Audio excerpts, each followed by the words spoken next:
আসসালামু আলাইকুম রহমতুল্লাহি ওয়া বারাকাতুহু। আলহামদুলিল্লাহি রাব্বিল আলামিন ওয়াসসালাতু ওয়াসসালামু আলা সাইয়্যিদিল আমবিয়া ওয়াল মুরসালিন আম্মা বা'দ।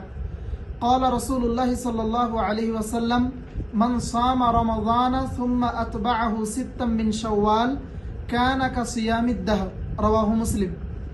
রাসূলুল্লাহ সাল্লাল্লাহু আলাইহি ওয়াসাল্লাম বলেছেন, যে ব্যক্তি রমজান মাসের রোজা রাখলো সুম্মা আতবাআহু সিত্তাম মিন শাওয়াল, তার পরের মাস শাওয়াল মাসের 6টি রোজা রাখলো, কানা কাসিয়ামিদ দাহর, সে যেন পুরা বছরেরই রোজা রাখলো।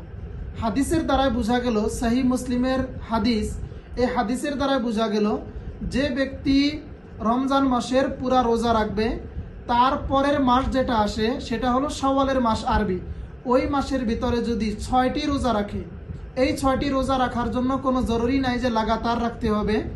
আপনার সুবিধা মতো আপনি রাখলেন, একদিন রাখলেন তারপরে ছেড়ে দিলেন, অথবা 2 দিন রাখলেন তারপরে ছেড়ে দিলেন, যেভাবে আপনার সুবিধা হয় সেইভাবে রোজা রাখলেন।